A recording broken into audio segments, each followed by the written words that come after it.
हम निकालेंगे याकूब की पुस्तक, उसका 4 अध्याय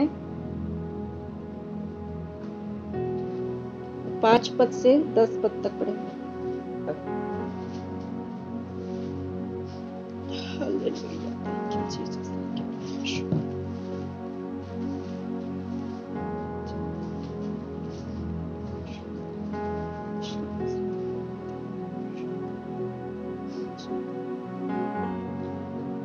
क्या तुम यह समझते हो कि पवित्र शास्त्र व्यर्थ करता है? जिस आत्मा को उसने हमारे भीतर बसाया है, क्या वो ऐसी लालसा करता है जिसका प्रतिफल रहा? वह तो और भी अनुग्रह देता है, जिस कारण यह लिखा है, परमेश्वर अभिमानियों का विरोध करता है पर दीनों पर अनुग्रह करता है।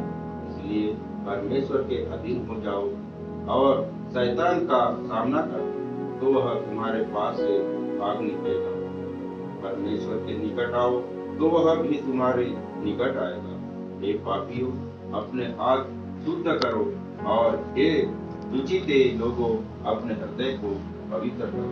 दुखी हो और शोक करो और रो, तुम्हारी हंसी शोक में और तुम्हारा आनंद उदासी में बदल जाए। प्रभु के सामने दीन बनो, तो वह तुम्हें शिरोमणि बनाए। आमीन। Hallelujah, praise the Lord. परमेश्वर का यह वचन क्या है, यहाँ हेडिंग पहले क्या लिखा है, संसार से मित्रता। हालेलुया। 5 पद क्या बोलता है, क्या तुम यह समझते हो कि पवित्र शास्त्र व्यर्थ करता है? जिस आत्मा को उसने हमारे भीतर बसाया है, क्या वह ऐसी लालसा करता है जिसकी का प्रतिफल डाह हो? हालेलुया। जब परमेश्वर ने हमारे अंदर पवित्र आत्मा को डाला, परमेश्वर ने अपने इकलौते पुत्र यीशु के द्वारा जो पृथ्वी पर आया था और फिर स्वर्ग पर चला गया, मतलब मृत्यु जब उसको क्रूस पर चढ़ाया गया और तीसरे दिन जीवित होकर वो स्वर्ग पर चला गया, और उसने क्या कहा, मैं तुम्हारे लिए जगह तैयार करने चाहता हूँ और वहां से तुम्हारे लिए क्या भेजूंगा, एक सहायक भेजूंगा। हालेलुया, जो तुम्हारी हर समय मदद करेगा। तो परमेश्वर यहाँ वचन क्या बोलता है कि हमारे भीतर जो बसाया है, जिस आत्मा को प्रभु ने हमारे अंदर बसाया है, क्या उसकी ऐसी लालसा होती है कि वो डाहा करे? हालेलुया। आत्मा कभी डाहा नहीं करती। हालेलुया। आत्मा कभी ऐसा चाहती नहीं कि जो कुछ भी उसके जीवन में हो उसका प्रतिफल उसे डाहा मिले। हालेलुया। क्योंकि इसके 3 पद और उसके 16 पद में क्या बोलता है, पढ़ेंगे।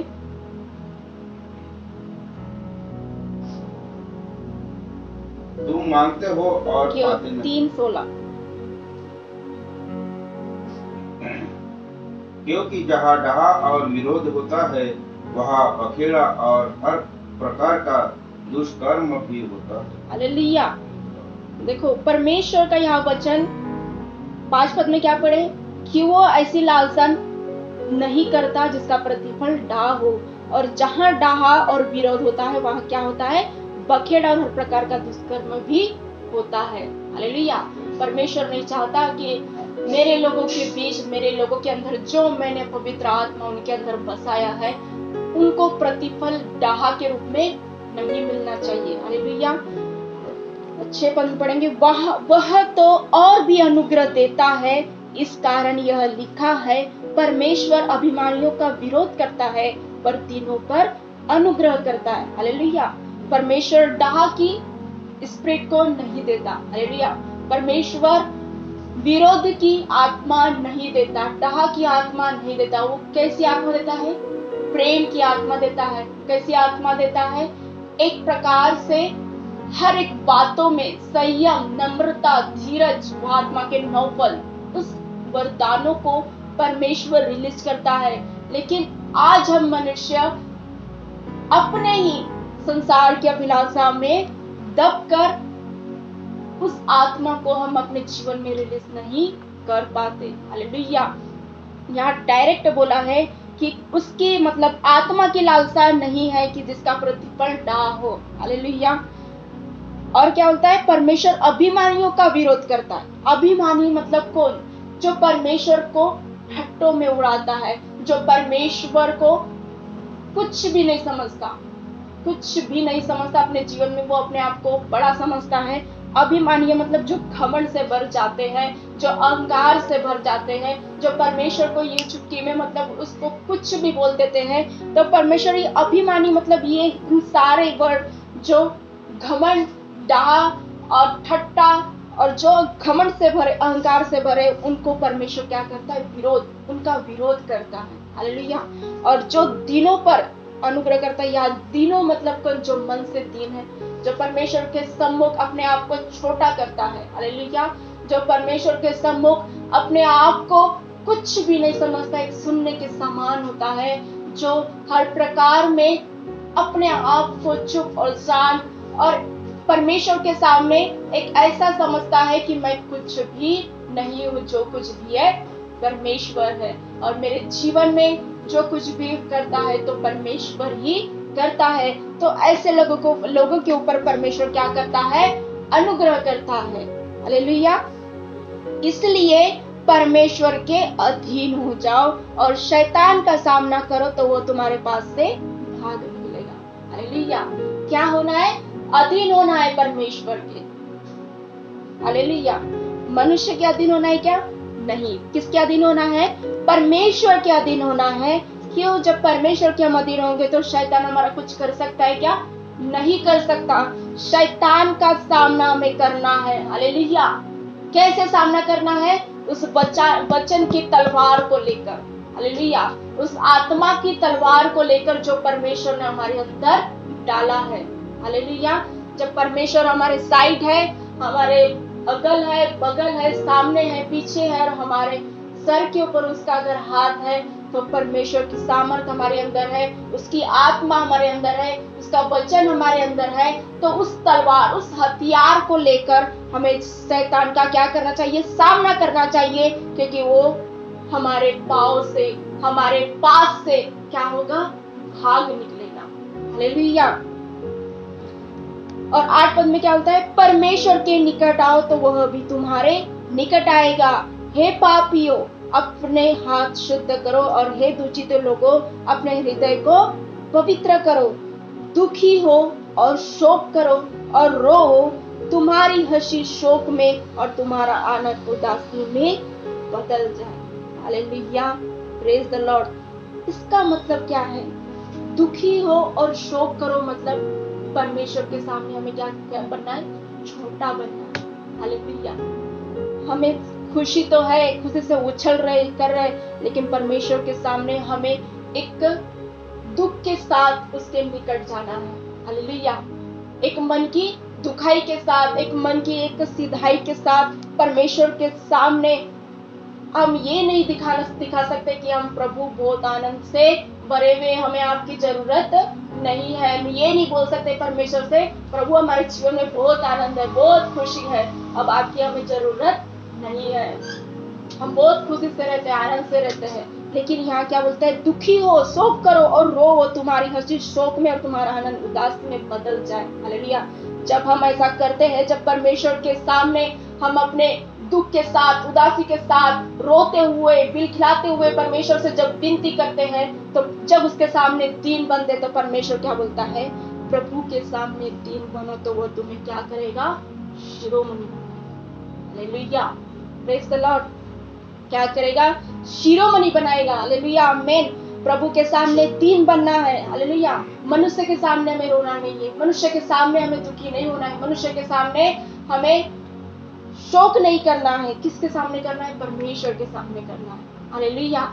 जब दुख के साथ एक मन में जो भी हमारे अंदर बात होती है, उस बात को लेकर हम परमेश्वर के पास आते हैं, और ऐसा जब कभी दुख होता है तो हम जब प्रार्थना करते हैं तो हमारे आंखों से आंसू बहते हैं, और हम लड़खड़ाते हुए, बिलखिलाते हुए परमेश्वर से विनती करते हैं। अपने आप को छोटा बनाकर अगर परमेश्वर के सामने आते हैं, तो सच में परमेश्वर भी हमारे जीवन में काम करता है। हालेलुया। और हम बोलते हैं परमेश्वर साथ है हमारे, हम कुछ भी, हमें किसी बात की कुछ भी प्रॉब्लम नहीं है, तो हम प्रार्थना में भी वो दिल की गहराई से हम प्रार्थना नहीं कर पाते। जब दिल की गहराई से हम प्रार्थना करते हैं, जब उसके सामने दीन बनते हैं, तो परमेश्वर भी हमें ऊंचा करता है। हालेलुया। Praise the Lord. इसलिए हमें क्या बनना है, आज हमने क्या सीखा कि प्रभु के सामने हमें क्या बनना है, दीन बनना है। हालेलुया। अगर हमें शिरोमणि बनना है तो हमें प्रभु के सामने दीन बनना जरूरी है। हालेलुया। तो प्रभु आज हम निर्णय लेते हैं कि हमें जो कुछ भी, कितना भी, किसी भी प्रकार का हमारे जीवन में किसी भी बात का अगर हमें घमंड और अहंकार हो तो उसे हमें दूर करना चाहिए। और जितनी भी बातें हमें ऐसा लगता है कि हम अपने जीवन में कुछ ऐसा खो रहे, कुछ भी ऐसा हो रहा है, तो क्या बोलता है यहाँ एक वचन कि परमेश्वर के हमें अधीन हो जाना चाहिए, उसी के ऊपर सौंप कर हमें आगे बढ़ना चाहिए और शैतान का सामना करना चाहिए। हालेलुया। न कि पीछे हटना चाहिए, शैतान का सामना करना चाहिए। क्यों? क्योंकि वो, हम जब उसके साथ युद्ध करेंगे वो खुद डर जाएगा और हमारे पास से क्या करेगा, वो भाग निकल जाएगा। हालेलुया।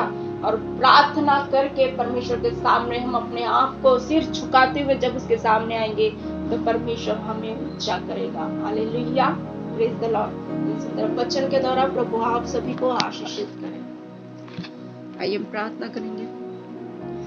हालेलुया। पिता परमेश्वर प्रभु हम धन्यवाद देते पिता परमेश्वर खुदा आज के सुंदर से वचन के लिए परमेश्वर प्रभु जो तूने दिया परमेश्वर प्रभु, सचमुच पिता परमेश्वर तूने कहा परमेश्वर के अधीन हो जाओ। और पिता परमेश्वर प्रभु खुदावंदा, जो लोग पिता परमेश्वर तुझे ठट्टों में उड़ाते, जो लोग पिता जो अहंकार से भरे रहते, जो लोग घमंड से भरे रहते, जो अपने आप को बड़ा समझते परमेश्वर, आप ऐसे लोगों का विरोध करते हो परमेश्वर। और जो दीनता के साथ, नम्रता के साथ तेरे पास आता है परमेश्वर खुदावंदा, रोते हुए बिलखिलाते हुए परमेश्वर खुदावंदा तेरे चरणों में आता है परमेश्वर खुदा, वो आनंद में भी पिता परमेश्वर, लेकिन तेरे साथ जब संगति में रहता है परमेश्वर तो खुदावंदा अपने मन की दुखाई के साथ परमेश्वर तुझसे हर बात शेयर करता है परमेश्वर प्रभु। ऐसी वो आत्मा परमेश्वर जो हमारे अंदर तूने दिया परमेश्वर खुदावंदा प्रभु परमेश्वर, तो दीन बनकर परमेश्वर जब तेरे निकट आते परमेश्वर खुदा, तू कहता है परमेश्वर प्रभु के सामने दीन बनो तो वो तुम्हें शिरोमणि बनाएगा। हाँ मेरे पिता परमेश्वर प्रभु खुदावंदा, यीशु नासरी में धन्यवाद देती हूँ परमेश्वर खुदावंदा प्रभु। हमारे जीवन में आप हर प्रकार का आनंद देते परमेश्वर प्रभु, लेकिन जब तेरे पास आते परमेश्वर खुदा, तब उस टाइम पे पिता परमेश्वर हम छोटे बने प्रभु, हम दीनता के साथ बने, न कि पिता परमेश्वर हम बड़े बने परमेश्वर प्रभु खुदावंदा। यीशु नासरी में धन्यवाद देती परमेश्वर खुदावंदा, ताकि तू और अनुग्रह करता जाए परमेश्वर प्रभु। जब हमारे जीवन में आनंद होता है परमेश्वर, तो पिता हम तुझे उतनी पिता आदर नहीं दे पाते, उतने तेरे करीब नहीं आ पाते परमेश्वर, क्योंकि जीवन में आनंद होता है। लेकिन तूने कहा अगर आनंद है तो तुम्हारा आनंद शोक में बदल जाए, दुखो रो गिड़गिड़ाओ और परमेश्वर के समीप आओ, क्योंकि परमेश्वर के जब समीप तुम ऐसे हृदय के साथ आते हो तो परमेश्वर तुम्हें और भी आशीष देता है और भी अनुग्रह करता है। प्रभु परमेश्वर, चाहे जीवन में कितना भी आनंद, कितना भी सुख हो परमेश्वर, लेकिन जब तेरे पास आते हैं पिता परमेश्वर, तो हम एक छोटा व्यक्ति समझकर तेरे सामने घुटने टेक कर सर झुकाकर तुझसे विनती करे प्रभु, ताकि पिता परमेश्वर तेरी आशीष, तेरा अनुग्रह सदा हम पर हो परमेश्वर प्रभु। पिता यीशु में धन्यवाद देती परमेश्वर। और खुदावंदा पिता, जो आत्मा तूने हमारे अंदर दिया पिता परमेश्वर, वो नहीं चाहता कि उसका प्रतिफल ना हो परमेश्वर खुदा प्रभु। तेरे आत्मा के नौफल के वरदानों से हमें भर परमेश्वर खुदावंदा। पिता यीशु नासरी में तेरा धन्यवाद देती हूँ परमेश्वर प्रभु खुदावंदा, हर एक बातों के लिए परमेश्वर प्रभु खुदा। हम नहीं जानते तू क्या चाहता है परमेश्वर प्रभु, लेकिन हमारे जीवन से तेरी और तेरी इच्छा पूरी हो परमेश्वर प्रभु। पिता यीशु नासरी में धन्यवाद देती हूँ परमेश्वर प्रभु। हालेलुया खुदावंदा पिता परमेश्वर, हर एक बातों के लिए, आज के समय के लिए धन्यवाद देते परमेश्वर। तू आगे भी हमें मदद कर और अगुवाई कर परमेश्वर खुदा, और अपने अनुग्रह की दृष्टि हम पर कर परमेश्वर। तेरा छेदा हुआ हाथ हमारे सर पर सदा रहे परमेश्वर प्रभु खुदा। धन्यवाद देते परमेश्वर खुदा सारी बातों के लिए परमेश्वर प्रभु। सारे आदर गौरव महिमा आपको देते परमेश्वर। धन्यवाद के साथ विनती यीशु के नाम से मांगते, सुन और दया से कबूल कर खुदा। आमीन।